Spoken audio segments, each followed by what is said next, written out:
თანხაზე საუბარი რამდენად სწორად მიგაჩნია, აი თქვა სარეკლამო იმებში. ტიპებს ესმით, რომ თუ ფასი არ გითხარი, ვერ გავყიდი. ანუ რაც არ უნდა ქსილინი.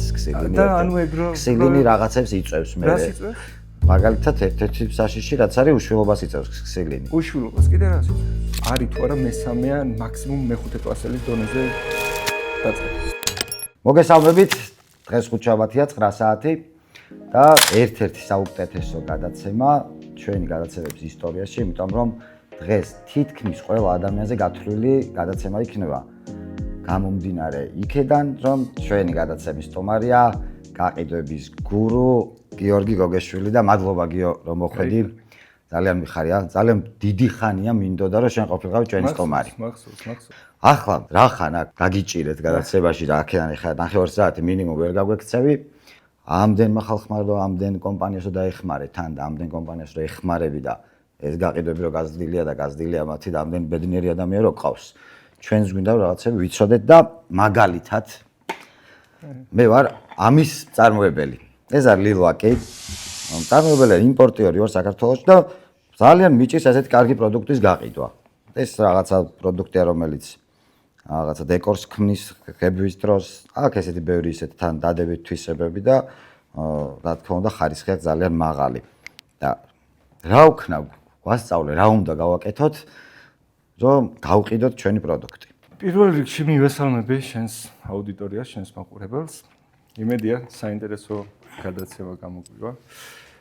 так, ნახე, როგორც კი დაიწყე საუბარი რომ მაქვს ესეთი კაი პროდუქტი და რაღაც ახსენე კიდე მაღალი ხარისხისო. მაღალი ხარისხის პროდუქტია და არის დეკორატიული პლუს ამ ყველაფერთან ერთად. ანუ დეკორატიულ ფასაც იღებ ამ ლილვაკის მუშაობის დროს.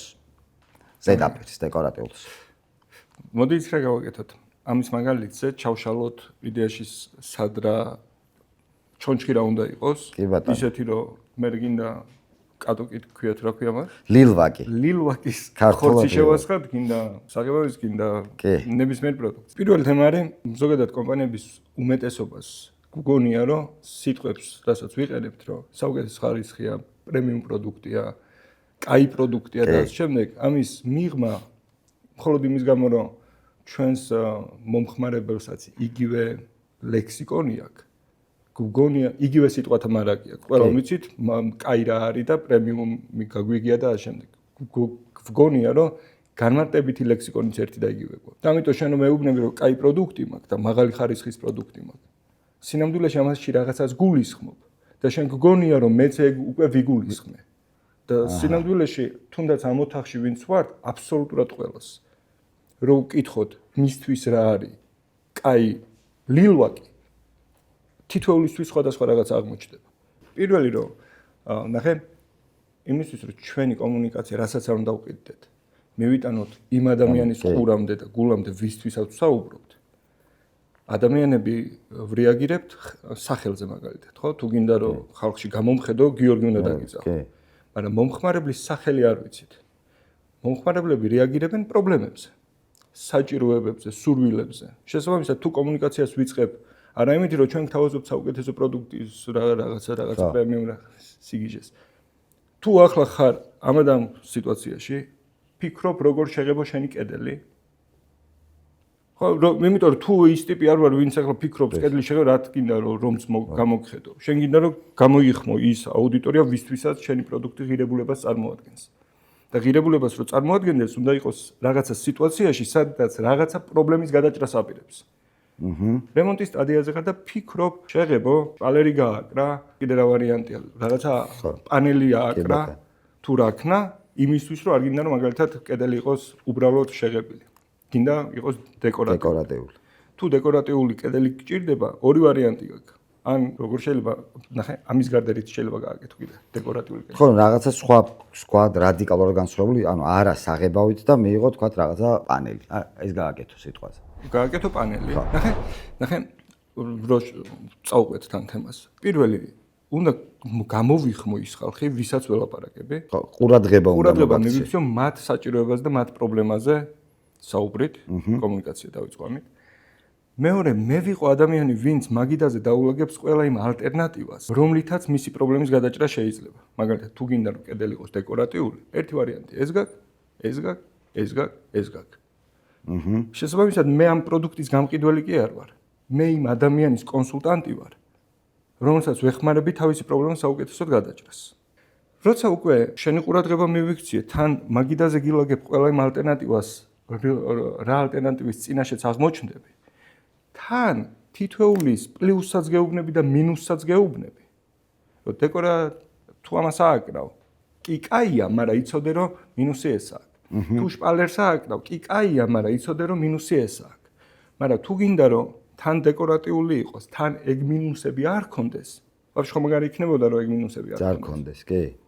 ნახეთ, თუ შენი თანხმობა მივიღე იმაზე რომ უკეთესი იდეაა რომ ქონდეს დეკორატიული კედელი იმ მინუსების გარეშე, რომელსაც ყველა სხვა ალტერნატივა მთავაზობს, პირველი გაყიდვა უკვე განხორციელდა. იდეა რომ უკეთესია სხვა გზა არსებობდეს, უკვე შემოვიტანე, ეს იდეა უკვე მოგყიდე. შესაბამისად, ისე რომ მე ჯერ ჩემი პროდუქტი არ შემომითავაზებია, შენ უკვე გინდა უკეთესი გადაჭრის გზა. ამიტომ ცოტა ხანში როცა ჩემ შეთავაზებას გამოვაჩენ, ამ შეთავაზებაში შენ უკვე შესაძლებლობას დაინახავ, რომ ბიჭო, თუ დეკორატიული კედელი მინდოდა და თან იმ რაღაცა მინუსების გარეშე არ მინდოდა, ეს იმიტოა ესეთი, რომ რატომაც არის. არც ერთი სიტყვა არ მithქვამს ჩემს პროდუქტზე, არც ერთი არ მithქვამს გაუგებარი რაღაცა პრემიუმია, ხარისხიანია და ასე შემდეგ. თავიდან ბოლომდე ვლაპარაკობ შენზე, შენს საჭიროებაზე, შენს რეალურ იმ გამოწვევებზე, რომელიც წინაშეც უეჭველი აღმოჩნდები, როცა საქმეზე მიდგება. და მე ვიქნები ის ადამიანი, რომელიც შენს გამოწვევებს წინასწარ დაინახავს, მინუსებსაც დაგანახებს, პლუსებსაც დაგანახებს. და თუ ეს შეთავაზება, ეს პროდუქტი შენთვის არის, მე ვიქნები, ვინც ამ შესახებ გაგაგებინებს. და უფრო მეტიც, თუ ეს რაღაც ამ წუთას შენთვის არ არის, მე ვიქნები, ვინც ამ შესახებ გაგაგებინებს. სულ ეგ არის, ხო ხდები, ანუ რატომღაც არის, რომ ერთი ერთზე საუბარში ნებისმიერი ბრენდის უკან ადამიანი ვინც დგას, ერთი ერთზე საუბარში ადამიანურად გიხსნის რაღაცას. როგორც კი გადაწყვეტს, რომ სარეკლამო კომუნიკაცია ააგოს, ეგრევე იწყებენ სინთეტიკურ საუბარს. კამერის იქეთ ადამიანურად გიხსნის, ისე წვრილმანებზე გელაპარაკება, რაზეც სინამდვილეში ეგ არის, რაზეც უნდა ლაპარაკობდეს. საკმარისია, რომ ეხლა რეკლამა უნდა გადავიღოთ. ჩვენ ვართ რაღაცა კომპანია, ვითომ ფირი უმთავრდება და უნდა მოასწროს. რავი, თუ სწორად მელაპარაკები, რაც იმას ნიშნავს, რომ თუ ყოველი წუთი, რომელსაც ჩვენს კომუნიკაციაში ვხარჯავ, ჩემთვის სასარგებლოა. 2 საათი მელაპარაკეთ, თუ 2 საათი, რასაც შენგან ვისმენ. მე მაძლევს იმას, შედეგს ეს ყველაფერი. 200,000 ზარალს თუ გადამარჩენს. 2 დღე მელაპარაკე, რა პრობლემაა? კი ბატონო. ხვდები, დაახლოებით ეგ ამბავ. აი თანხაზე საუბარი რამდენად სწორად მიგაჩნია, აი თქვათ სარეკლამო იმებშიც, პოსტებშიც და ასე შემდეგ ხდება, რომ აი პირდაპირ აი საუკეთესო პროდუქტი ყველაზე დაბალ ფასად თუ რაღაც ესეთი მესიჯები რო აქვთ. ტიპებს ესმით, რომ თუ ფასი არ გითხარი, ვერ გავყიდი. ანუ რაც არ უნდა დაბალი ფასი ქონდეს ამას, რაც არ უნდა საუკეთესო ფასი ქონდეს ამას, სოფლიოში ყველაზე დაბალი ფასი რო ქონდეს. თუ არ გეტყვი რა ღირს ვერ იყიდი. ხო ესე? კი ბატონო. ამიტომ დგებიან და ეგრევე ფასს ამბობენ ხოლმე. მაგრამ თუ ჯერ არ გითხარი, რა დაგიჯდება, არ ყიდვასაც თავის ფასი აქვს. თუ ამას არ იყიდი და იგივე პრობლემას სხვა გზით გადაჭრი, არა მარტო იმ ფასს გადაიხდი, რასაც იმაში გადაიხდი, არამედ იმ მინუსებშიც გადაიხდი, რომელსაც პრობლემის არასწორად მოგვარების შედეგად დარჩენილ პერიოდში შეეჩერდა. ამიტომ ჯერ ეგ ფასი უნდა გითხრა. შემდეგ უნდა გითხრა, თუ ამითი გადაჭრი პრობლემას, შედეგი რა გექნება და რატო არის ეგ შედეგი ყველაზე მაგარი ვიდრე სხვა რაღაცას შეეძლო მოეტანა. და მხოლოდ ამის შემდეგ გითხრა ფასი. და თუ ამას სწორად ვაკეთებ, შანსი არ არის, რომ სწორმა მომხმარებელმა შენს ფასში თქვას, რომ ძვირია. იმიტომ რომ ცალკე აღებული ხო ფასი არ არსებობს, რაღაცასთან შედარებით ძვირი უნდა იყოს. თუ მე შედეგი კარგად დაგანახე, შანსი არ არის, რომ ამ ფასად ეს შედეგი ძვირი იყოს. ძვირია იმ შემთხვევაში, თუ ვერ ვხედავ შედეგი, ანუ ღირებულება რამდენჯერ და როგორ აღემატება იმ ფასს, რომელიც უნდა გადავიხადო. აი პატარა კომპანიებს არ შეიძლება ურჩიოთ, არის და მართლა შემხედრია ისეთი მაგარი პროდუქტის, თუნდაც წარმოებლები, თუნდაც იმპორტიორები ბაზარზე, რომლებიც აი გული რო გწყდება, ხო ის რომ ხედავ გული გწყდება, რომ საათ ხართ აქამდე, ან რატო არავინ არ იცის ამ პროდუქტის შესახებ. აი ამ კომპანიებს რაღაცა იქნებდა ესეთ რჩევა უთხრა ახლა შენც რომ ცოტა დაფიქრდნენ მაინც იმაზე რომ რაღაცა ამ გზას გაყვნენ ამ სწორ გზას და იქნება ეს პროდუქტი მართლა კარგი პროდუქტი რომ ხალხამდე მიიტანონ. აი რა რჩევა შეიძლება საიდან დაიწყონ ეს ყველაფერი. ნახევია წეგანასაც ვსაუბრობდით. მართლა კაი პროდუქტია. ან სინამდვილეში არ არსებობს არანაირი არც მართლა კაი, არც კაი და არც ცუდი პროდუქტი. თუ არ არსებობს რაღაცა რასთან მიმართებაშიც ვამბობთ, რომ ეს კაია, იმიტომ რომ არსებობს სხვა ალტერნატივა, რომელიც რაღაცით იმას ვერ შვება, რასაც ეს. ანუ მართლა კაიაში სინამდვილეში მთელი ისტორია იგულისხმება. მთელი შეგიძლიათ ამ ერთ სიტყვას წინადადებას რო გაყვე. ხო, იყო წაჩახვი და იმან, საიდან დაიწყო ეს ბრენდის ის რაღაცა. მართლა კაია ნიშნავს იმას, რომ ამას რო დადებ გადავეკიდე ახლა თქვია ლილვაკი. ამას რო დადებ 5 წუთით არ ხმება და თავიდან დასალბობი არ არის. ხო და მეორეს ყიდვა არ გიწევს სიტყვას. ხო, არ გიწევს თუ მართლა კაიაში მაგას გულისხმობ, მაშინ ეგ უნდა მითხრა რომ ამას რო დადებ 5 წუთში არ ხმება. თუ მართლა კაიაში იმას გულისხმობ, რომ ეს მარტივად ეცვლება ახალი სიტყვაზე ვამბობ, არ ვიცი, მაგრამ რას გულისხმობ მართლა კაიაში? პირველ რიგში ეგ უნდა იყოს კარგად გააზრებული. მეორე ერთ-ერთი ყველაზე კაიცი რა არის. ყოველთვის როცა კომუნიკაციას ვაგებ, ვუყურებ არის თუ არა მესამე ან მაქსიმუმ მეხუთე კლასელის დონეზე დაწერილი. რაც არ უნდა რთულს საკითხზე ვსაუბრობდე, თუ მესამე ან მეხუთე კლასელი ვერ გაიგებს, ესე იგი არ ვარ. შესაბამისად, საერთოდ არ უნდა ხვდებოდეს ჩვენს მომხმარებელს ისეთი მარტივი ფრაზები, რომელიც იმ ინდუსტრიის სლენგია, იმ ინდუსტრიის ჟარგონია. და იმის გამო რომ ჩვენ ამ ინდუსტრიაში ვართ, ყოველ დღე შეიძლება მილიონჯერ გვესმის და გგონია რომ რა კი ჩვენ გვესმის, ჩვენს მომხმარებელსაც ესმის. და ამას კომუნიკაციაში ვიყენებთ და აღმოვაჩენთ რომ საუბრობთ რაღაცაზე და მთელი ეს პერიოდი ჩვენს მომხმარებელს სულ სხვა რაღაცა ესმის ან საერთოდ არ ესმის. ეს როგორ რაღაცას ეხება, იცი აი სტიაშკიდან დაწყებული ელემენტარული რაღაცეებით. აი რო გადახედო, აღმოაჩენ რომ ისე მარტივად ვისვრით სიტყვებს, იმედად რომ იმას უეჭველი ესმის და სინამდვილეში მომხმარებელს საერთოდ არ ესმის, არც უნდა ესმოდეს. მთელი დღე და ყოველ დღე დაკავებულები ვართ ჩვენი პრობლემებით.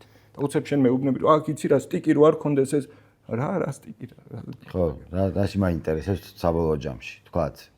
ხო, რაღაცა მარტივად უნდა ამიხსნა, ისე რომ ჩემ ენაზე გავიღო და მარტივად მივიღო გადაწყვეტილებაც. ნახე, ჩემს ენაზე გავიღო ახსენე რა.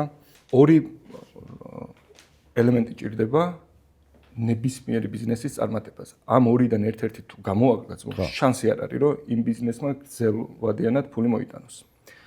პირველი არის ის, რომ პროდუქტი მართლა უნდა იყოს კაი. როცა ვამბობთ, რომ მართლა უნდა იყოს კაი, რაღაცით უნდა ამარტივებდეს სხვის ცხოვრებას.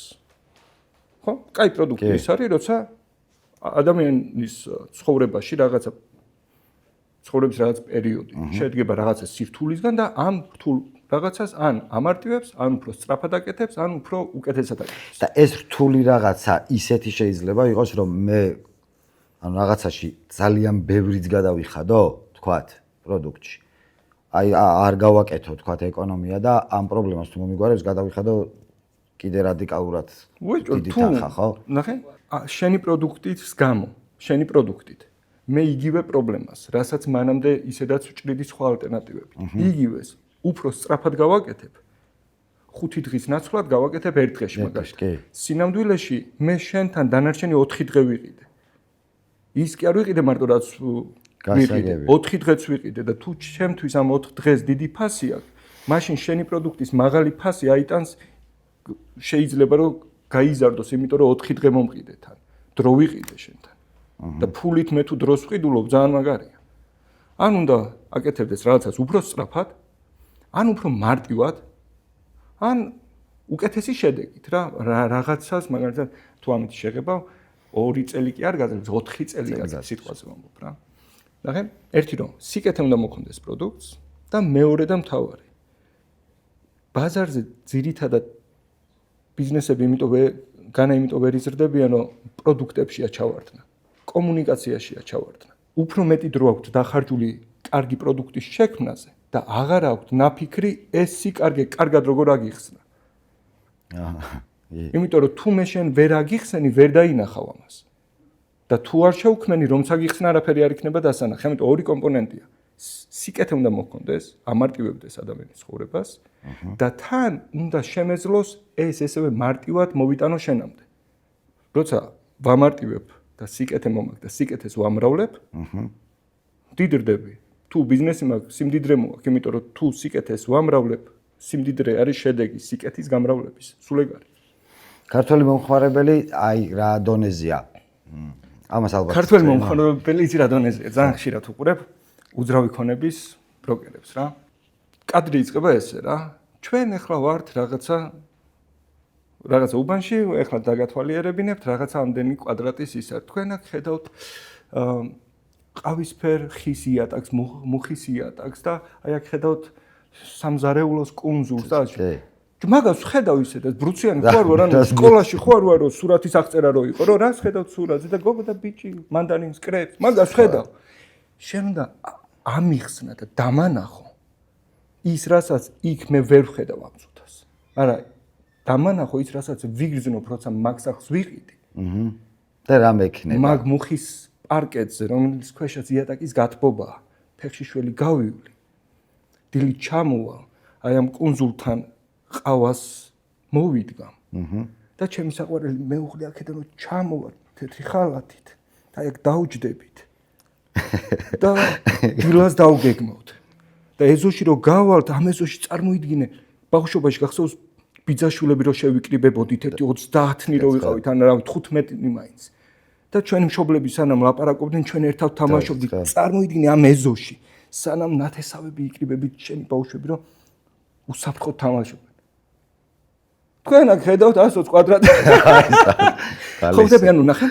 მეტროსთან ახლოს. სურათს. ყველას ის აქვს მესიჯი რა. ანუ ახალი ის არის მიმართულება.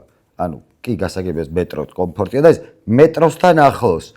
მეტროდან კილომეტრი ნახევარში. არის რაღაცები, რაც იდეაში უნდა თქვა ეგრე მარტივად, მაგრამ მან და არ უნდა გაჩერდე. იმიტომ რომ ერთი და იგივე სურათს რო ხედავთ, როცა ვყიდი რაღაცას, ხო გონების თვალით უნდა წარმოვიდგინო იქ როგორ იცხოვრებ. იმიტომ რომ მე ვერ მოვყიდი რაღაცას თუ მე ვერ ვხედავ ეს შენთვის არის თუ არა. მაგრამ თუ ხედავ რომ ეს შენთვის არის, სინამდვილეში ამის უკან სხვა პროცესია. ჩემს გონებაში წარმოგიდგინე როგორ ცხოვრობ ამ გარემოში. და დიდი ალბათობით შეიძლება შენ ეგ ვერ წარმოვიდგინო, მაგრამ მე წარმოვიდგენ. და მე თუ დავინახე გონებაში შენ როგორ ცხოვრობ ბედნიერად ამ გარემოში, შემდეგ ჩემი სიტყვებით შენს ტვინში იგივე სურათს დავხატავ. აწმყოში გაგრძნობინებ იმას, რასაც მომავალში განიცდი, როცა ეს სახლი შენი იქნება. ნახე, პროდუქტი შეიძლება კაია, მაგრამ თუ კომუნიკაციაში ვერ მომაგ, ამ სიკარგეს ვერ დაინახავ. ახლა ახალი მესიჯები წამოდის ის ეკოლოგიურად სუფთა გარემო რაღაცას. გაიზოლაციო რას გულისხმობ? აი მითხე ეკოლოგიურად სუფთა გარემო. ჯერ ერთი კომპანია მითხარი, ვინც იტყვის თავის პროდუქტზე, რომ მისი პროდუქტი არ არის ეკოლოგიურად სუფთა. ხო, ეგ ცალკე საკითხია, ხო, არ იყიდოთ. ჩემი პროდუქტი მოგკლავს რა, ჩემი. და თუ ამბობ ეკოლოგიურად სუფთას, რას გულისხმობ? აი საღებავი ალბათ, ეკოლოგიურად სუფთა, რას გულისხმობ? ხო, აქ მესიჯი არის ის, რომ ეკოლოგიურად სუფთაში იგულისხმება, რომ წყლის ბაზაზია დამზადებული. მე ეგ დასმას. ანუ წყლის ბაზა, ხო, არ გაძლევს თქვათ რაღაცა ფუნქციონირების დროს არ გამოყოფს რაღაცა, თქვათ, არ გამოყოფს ქსილინს. და ანუ ეგ ქსილინი რაღაცებს იწევს მე. რას იწევს? მაგალითად ერთ-ერთი საშიში რაც არის უშვილობას იწევს ქსილინი. უშვილობას კიდე რას იწევს? ნუ აი რაღაც ალერგიულ ფონებს. ალერგიულ ფონებს. გამარჯობა შენ. მაშინ ეგ უნდა მითხრა. რომ შეიძლება, ნახე, თუ რემონტის სტადიაზე ხარ და კედელს ფიქრობ, რა ფერით შეღებო, რა ფერითაც გინდა შეღებე, თავარია ქსილინს არ შეიცავდეს. ნახე, შეიძლება საერთოდ არ ვიცი ქსილინი რა არის, მაგრამ მე ვიქნები ვინც აგიხსნის. იმიტომ რომ ნახე თუ ქსილინს შეიცავს, ეს მეცნიერულად უნდა ამიხსნა რა სიწვევს, რითია ცუდი, თუ ქსილინს შეიცავს. ამან შეიძლება გამოიწვიოს ალერგიული ფონი. დილით თვალები შეშუპებული თუ გაქვს, ღამე თუ ცხვირი გიშრება. შეიძლება არც ერთი სიმპტომი არ გაქვს, მაგრამ რატომღაც ღამით თვალს ვერ ხვიჭავ და ვერ იწინებ. მიზეზი შეიძლება იყოს ქსილინი. ხო, ანც არის მოტო მასალები და გამოწვეული რაღაცა. ხო, კი, სწორია. და სინამდვილეში ნახე, ჩემზე საერთოდ არ ვლაპარაკობ, შენზე ვლაპარაკობ და სინამდვილეში ჩემს პროდუქტზე ვლაპარაკობ. იმიტომ რომ ცოტა ხანში რომ გეტყვი, რომ ამიტომაც არსებობს ეს პროდუქტი, რომელიც წყლის ბაზაზეა, შენთვის უკვე გასაგებია, რატო ეს შენთვის და რითი ცვლის შენს ცხოვრება. წეგან ახსენებ ბროკერებზე ტექსტს, როცა იწყებდი, ეს რაღაც იატაკის გათფობა, თბილი იატაკიდან რომ გამოდის მეუღლე და სადღაც ჩამოივლის კიდეებს. კიდევ დაიწყე. ხო და მინდა ექსკლუზიურად მიმართოთ გიორგი ოგეშვილი პირველად ჩვენს გადაცემაში თავის ერთ-ერთ მიმართულებაზე, რომელიც არის იატაკის გათფობა, რომელიც არის საქართველოში არის ეს მსგავსი სერვისები, მაგრამ არ არის ესე გავრცელებული და გიოს კომპანიას აქვს გიო რა აქვს მოდი შენ გველაპარაკე ამ იატაკის გათფობასთან. რა პროდუქტი გაქვთ და რას გვაძლევს ეს პროდუქტი? რა რთული კითხვა დამის, იმიტომ რომ შესავალი ისეთი ქონდა, საიდან მივაპარ. ნახე რეალურად ხო პირველად არის რომ კომპანიის პარტნიორი გავხდი, რომელთანაც ერთადერთი გადაკვეთის წერტილი მაქვს. ამ კომპანიას პროდუქტი ჰქონდა ძალიან კაი, მართლა ძალიან კაი, მაგრამ მიზეზი რის გამოც ბაზარზე ძალიან ცოტა მიცის. ზუსტად ის არის, რაზეც წეგან ვისაუბრეთ. ჩავარდნა იყო კომუნიკაციაში. ბოდიში, ახლა აკეთებ იმას, წეგან რასაც ხვებს ურჩევდით, ხო? ანუ ხო, ზუსტად. პროდუქტზე რომ ველაპარაკო, ახლა მე ამ პროდუქტზე. ხო, თუ გინდა ვილაპარაკო, ჩემს პროდუქტზე ისე ვილაპარაკებ, რომ ჩემს პროდუქტზე საერთოდ არ ვილაპარაკებ. მოკლედ, ამბავი ის არის, რომ ეს კომპანია ბაზარზე არის სადღაც 12 წელზე მეტია. როგორი პროექტები აქვს, იცი? საქართველოს ბანკის 200-ზე მეტი ფილიალი, ამათი პროექტი. საქართველოს ბანკში რო სასიამოვნო ტემპერატურა ზამთარ-ზაფხულ, მათ შორის მაღალმთიან ფილიალებშიც. რადიატორები არ არის. რადიატორებს რო ვერ ხედავ და არც იატაკქვეშა წყლის სისტემა არ არის. კი. ეს სისტემა აყენია, ჰიტლაიფი აყენია. ხო და გიო ამ პროდუქტთან დაკავშირებით მინდა რომ მეც მომაწოდო ეს ინფორმაცია და რა სიკეთეს მომცემს ეს პროდუქტი, რა პრობლემებს მომიგგვარებს ეს თქვენი კომპანია და თქვენი კომპანიის მიერ შექმნილი პროდუქტი. ორე, წეგანაც ვსაუბრობდით რა. 4 რაღაცა შეიძლება მოხდეს ჯამში. აღმოჩნდეს რომ ჩემი პროდუქტი შენთვის არის და ამის შესახებ არ იცოდე. შენთვის არის და ამის შესახებ იცოდე.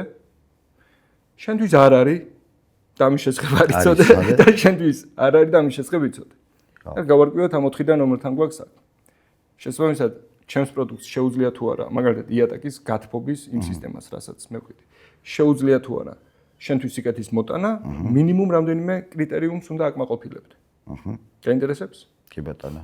ერთ-ერთი უნდა იყოს ის, რომ მინიმუმ რემონტის სტადიაზე უნდა იყოს. კი. იმიტომ რომ იატაკის ქვეშა გათბობაზე გვაქვს საუბარი, თუ იატაკის სამუშაოები დასრულებულია, ერთადერთი გზა რჩება, რომ რადიატორები გათბე. ან დაანგრიოს ყველაფერი უნდა აიღო. ან უნდა დაანგრიო, ან უბრალოდ გადააგო უკვე დასრულებულზე, იმიტომ რომ სიმაღლეს არ ითხოვს მილიმეტრი. ფირია ხო ეს მოკლედ რო თქვა. ფირია. ან უნდა გადააგო და სამონტაჟოთაც მარტივია რეალურად? უყურე. ერთ-ერთი ყველაზე დიდი პრობლემა რაც გაყიდვისას შეიძლება შევხვდეს და შეცდომა რაც შეიძლება დაუშვათ, არის ის რომ დავიწყოთ მომხმარებლის კითხვებზე პასუხის გაცემა. იმიტომ რომ ხშირ შემთხვევაში მომხმარებელმა თავადაც არ იცის რა კითხვა უნდა დასვას. და თუ დავიწყებთ მომხმარებლის კითხვებზე, არასწორ კითხვებზე პასუხის გაცემას, მივაწოდებთ ყველა ინფორმაციას და ბოლოს რასაც მოვისმენთ არის, საინტერესოა, მოვიფიქრებ, დაგიკავშირებ. ამიტომ მარტივია სამონტაჟო თუ არა, მარტივი ჯერ გავიგოთ შენთვის არის თუ არა. ან სხვა მსმენელისთვის. კი ბატონო. თუ მიწის სამუშაოები დასრულებული გაქვს, შენთვის არ არის. უმეტესობა არჩევანს აკეთებს იატაკქვეშა გათბობას. იმიტომ რომ იატაკქვეშა გათბობა რადიატორისგან განსხვავებით თანაბარ სითბოს ინარჩუნებს. ყველგან აქაც ერთნაირ კომფორტული სითბოა. მაგრამ იატაკქვეშა მხოლოდ იმ შემთხვევაში შეიძლება გააკეთო, როცა იატაკი არ არის ჯერ დასრულებული. ანუ შეიძლება ჯერ XPS-ი დააგო, მერე თბოამრეკლი დააგო, მერე მილები გაიყვანო, მერე სტიაშკა დაასხა და მერე გადააგო. მაგრამ თუ მაგ სტადიაზე ხარ, ბარემ ჯობია რომ სხვა ალტერნატივებიც განიხილო. ისეთი ალტერნატივა, რომელსაც მაგალითად გაჟონვის რისკი არ აქვს. საერთოდ არ აქვს, იმიტომ რომ წყალზე საერთოდ არ მუშაობს. არ ვამბობ რომ იატაკის თანამედროვე გათბობა შეიძლება მარტივად ჯონავდეს, იმიტომ რომ რეალურად ახლა ისე არ არის რკინის მილებით აღარ გaqავთ. კი ბატონო. არ გaqავთ პლასმასი, ალუმინი და შემდეგ ეს უმიზეზოდ არ გაჟონავს. მაგრამ თუ რისკზე ვსაუბრობთ, რისკი რომ შეიძლება გაჟონოს არსებობს, იმიტომ რომ წყალი გადის, უამრავი გადაბმა აქვს, ამან თუ არ გაუშვეს, შეიძლება გადაბმაში გაუშვას. ერთ-ერთი მინუსი რაც შეიძლება იატაკის გათბობაზე შეხვდეს არის ის, რომ თუ დიდი ვიტრაჟები გვაქვს, აი ციფრული კონვერტი უნდა შეიქმნას რა, როცა ვიტრაჟი დიდია, რეალურად ჩათვალე რომ იატაკი რადიატორის ფუნქციას ასრულებს, მაგრამ ვიტრაჟის რადიატორია. ხო და კონდენსატი რო არ გამოგეწვიოს. არა მარტო კონდენსატი, არა იმიტომ რომ დაორთქლოს, თუ ვიტრაჟიდან ცივი ჰაერი შემოდის, ცივი ჰაერი უეჭველი უფრო მძიმეა ქვემოთ იკავებს ადგილს, შესაბამისად გამოდევნის თბილ ჰაერს დევნის ზემოთ აქვს და აღმოაჩენო ზემოთ სიცხეა. შენ რასაც ათბობდი, ჭერს ათბობდი და ქვემოთ გცივია. ამიტომ ხშირად ხდება საჭირო, ჩემთან სახლში ეგრეა მაგალითად, რა ჩვენ არ გაგვიკეთებია რემონტი, დაგვხვდა ეგ, თორე არ გავაკეთებდით იმ სისტემას, რაც არის. მაგ შემთხვევაში შეიძლება საჭირო გახდეს, რომ რადიატორები დააყენო ვიტრაჟის გასწვრივ. ან დამატებით კიდე ერთი ესეთი ცხაურივით, რომელიც ციფრულ ფარდას შექმნის. რეალურად აღმოაჩენო იატაკის გათბობას აყენებდი, იმიტომ რომ თანაბარი ტემპერატურა გქონოდა. საჭირო გახდა კიდე ერთი სისტემის დაყენება რადიატორების. ანუ ხვდებინა ხე? ხო, მთელი თავის ტკივილია. უბრალოდ იმიტომ რომ სხვა ალტერნატივას არავის თავაზობს ამ ხალხს. იმიტომ რომ არც აწყობს ახლა არავის. ანუ თუ სისტემა ძვირი არ გიჩდება და სერვისი არ ჭირდება, ამას არ შემოგთავაზებს უმეტესობა. იმიტომ რომ არა მომგებია.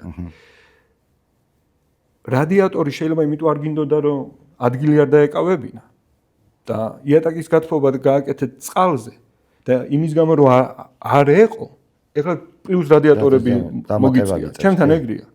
რეალურად თავის ტკივილია ყოველი ზამთარი. წყალი შეწყდა, უნდა ახვიდე, არ ვიცი სხვებს შეიძლება ეგრე არ აქვს, მაგრამ ჩემთან ყოველთვის ეგ პრობლემა იყო ყველა სახლში. წყალი შეწყდა, უნდა ახვიდე, წნევა მოვიდო. შუქი შეწყდა, უნდა ახვიდე და არ ესეთო. გაზი შეწყდა, უნდა მიირბინო ზამთარში, ახვიდე ერთი და ემართა გადატვირთო. სინამდვილე ეგ. შესაბამისად, როცა ეს თავის ტკივილი ადამიანს არ უნდა, არსებობს სხვა გზაც. იატაკის ინფრაწითელი გათბობა. რომელიც საერთოდ არ საჭიროებს არც წყალს, არც გაზს, საჭიროებს მხოლოდ ელექტროენერგიას. ელექტროენერგიას ის დანარჩენებით საჭიროებენ. უბრალოდ ის დანარჩენები სამს კიდევ ორ რესურსს საჭიროებენ, წყალსაც და გაზსაც. შესაბამისად, თუ არჩევანს ვაკეთებთ ისეთ რაღაცაზე, რომ თანაბარი გათბობა იყოს, იატაკქვეშა გათბობა იყოს, ნაკლები ენერგოდამოკიდებულებით, უფრო ნაკლები საინსტალაციო ხარჯით და ბევრად უფრო სასარგებლო სითბოთი, მაშინ ჰიტლაიფი არის როგორი ალტერნატივა, იცი? სვეტი ცხოველში აყენია. აჰა. და 20-ზე მეტ ეკლესია მონასტერში. იმიტომ რომ იქ ვერ გადათხრი ხო, ხდე ვერ კედელს გამოთხრი, ვერ მილს გაიყვა, არა მარტივი გადაწყვეტა იყო საჭირო რა. ფირი რეგულატორი მორჩა.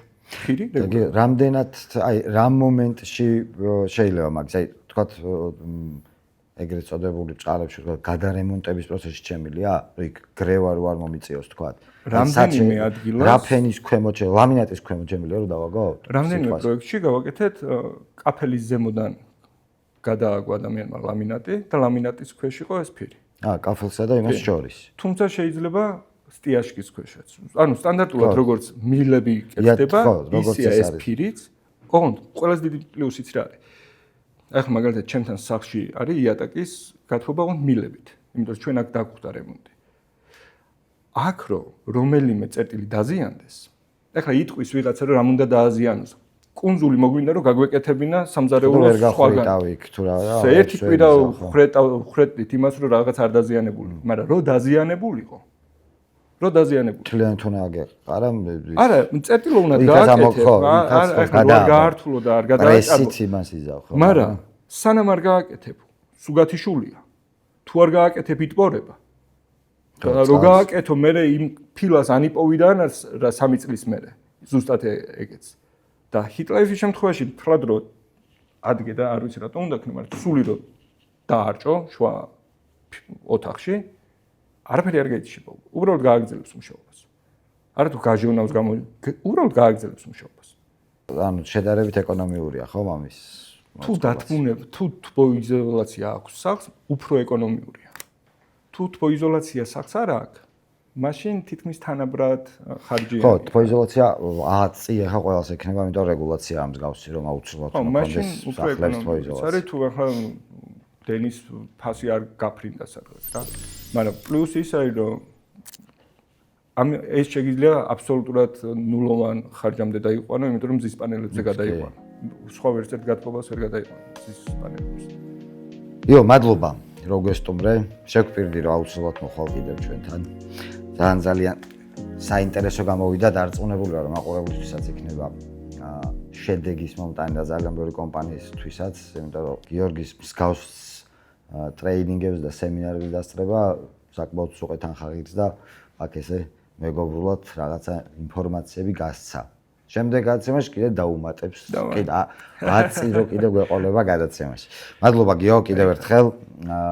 მე კი შეგახსენებთ რომ გამოიწერეთ ჩვენი არხი, მსგავს გადაცემას ხშირად რო უყუროთ და არ გამოტოვოთ, ამიტომ დააჭირეთ გამოწერის ხილაკს ხელი.